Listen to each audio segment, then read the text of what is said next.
Bienvenue Stop Invest, la chaîne des tops d'investissement. Ici, on parle essentiellement d'entreprises de qualité. Avons-nous une opportunité d'investissement sur Score? C'est la question à laquelle on va essayer de répondre en se basant sur l'état financier de la compagnie. Je rappelle que ceci représente uniquement mon point de vue et non un conseil d'investissement. Et comme d'habitude, je me réserve le droit de me tromper. Donc ici, je pense qu'on a déjà analysé cette compagnie plusieurs fois. Comme toutes les compagnies d'assurance ici, je pense que ça, c'est plus de la réassurance. On a connu quelques petites difficultés ici, mais ce qui est particulier avec ce type d'entreprise, c'est que quand elle connaît une difficulté, elle va augmenter les prix.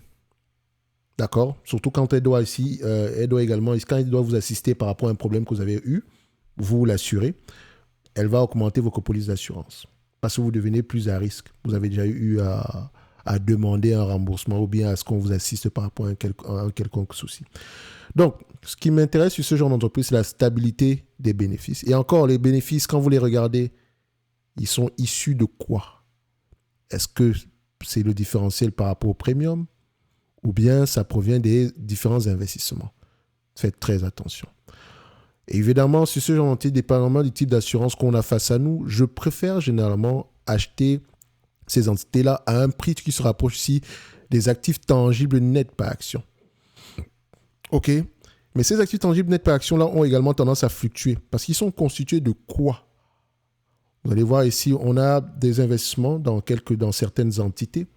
Donc, on a peut-être des investissements dans des obligations, excusez-moi, et sur des obligations. Et parfois, dépendamment de la législation ici, des normes comptables, vous devez ajuster la valeur actuelle de vos différents investissements, par rapport à vos obligations ici, même si vous ne les avez pas vendus. Or, quand les taux d'intérêt augmentent, vos obligations à 1% ici, ça veut dire ici qu'ils deviennent de moins en moins attractifs.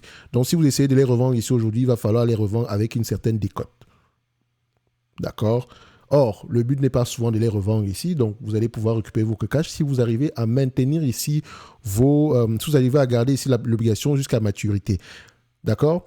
Donc, si vous rencontrez un problème entre-temps et que le premium et que les bénéfices issus des premiums ainsi que des différents investissements peuvent vous permettre de couvrir cela, tant mieux. Mais si vous avez besoin de piocher dans les caisses ici, c'est-à-dire que vous avez besoin de liquide, donc vous avez besoin de vendre certaines obligations ou bien de prendre de prendre de la dette.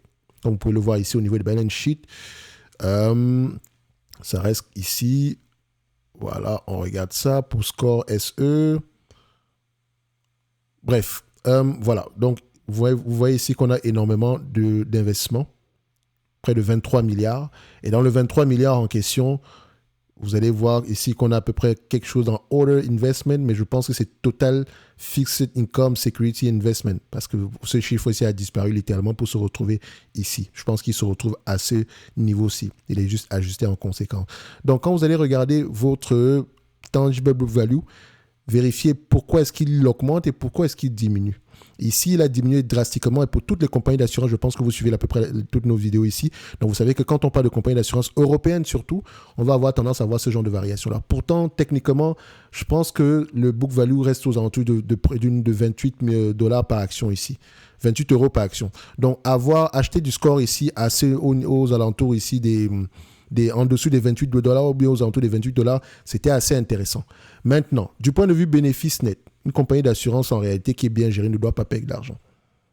OK? Donc, parce que son rôle ici, c'est de pouvoir anticiper les risques.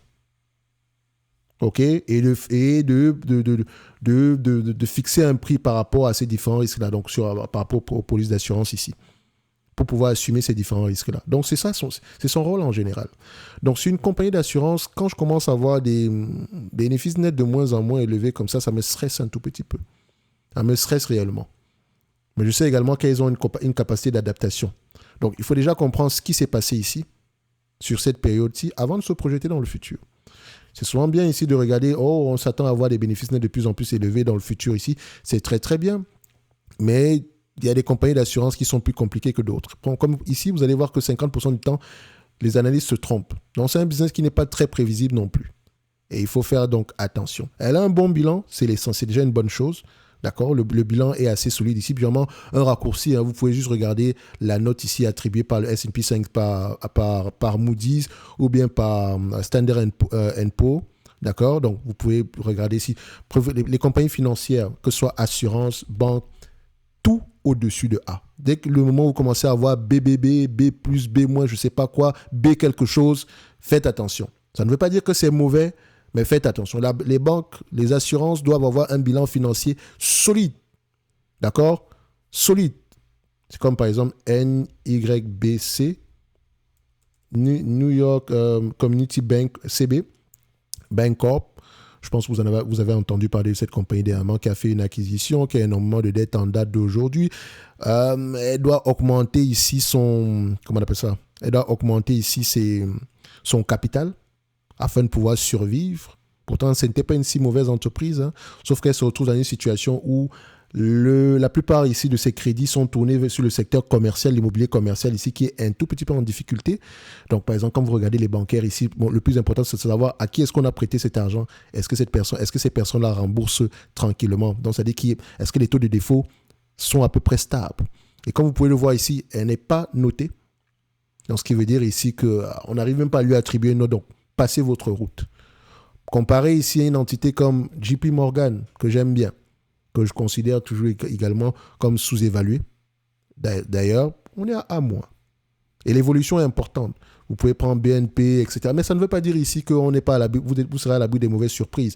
Parce que le plus important, c'est de savoir comment est-ce qu'est positionné le portfolio d'investissement.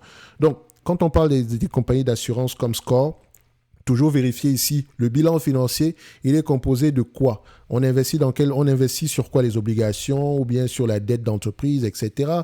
Et au niveau ici des bénéfices nets, les bénéfices nets ici, quel est le combine ratio? Est-ce que les bénéfices nets, est-ce que le premium ici nous permet de couvrir ici nos obligations liées au dédommagement concernant les services d'assurance ou de réassurance? D'accord? Toujours aller vérifier ce genre d'informations-là. Bref, parce que je sais que sur Score, ce qui intéresse avant tout les gens, c'est le dividende qui est stable et croissant ou bien stable dans le temps, etc. Mais c'est l'information la moins importante. OK? Je pense que Score a réduit son dividende ici avec raison. Là, on va revenir à des niveaux assez intéressants, mais je pense que c'est plus le book value qui va nous intéresser ici. Je pense qu'aux alentours de 28 €, c'était intéressant. 32, ça reste toujours également assez intéressant. On est correctement évalué sans plus. Si je l'achète, c'est uniquement pour le dividende, en priant que les bénéfices nets attendus dans le futur soient de plus en plus élevés. Et c'est un business qu'on ne va pas avoir tendance à payer à plus de 10 fois les bénéfices attendus dans le futur ici. OK? Et en fait, même pas plus de 10 fois les bénéfices, il faut payer ce business-ci en dessous de son book value généralement, ou bien aux alentours de son book value, et vérifier que le book value augmente année après année. Parce que là, on a un book value qui est stable depuis plusieurs années. OK? Pourtant, on devrait avoir quelque chose qui augmente année après année. Bref, ce n'est que mon avis et non un conseil d'investissement. Comme d'habitude, je me réserve le droit de me tromper. N'oubliez pas, en lien de la description de la vidéo, ici, vous avez la possibilité d'avoir FastGraph à 25% ici, en utilisant ici le code promo qui est en dessous de la vidéo avec le lien. Donc, vous cliquez sur le lien, vous appliquez le code promo et vous allez pouvoir avoir un 25% sur le forfait que vous allez prendre ici. Ça vous permet également de soutenir la chaîne. Et on se donne rendez-vous sur les prochaines vidéos. Merci.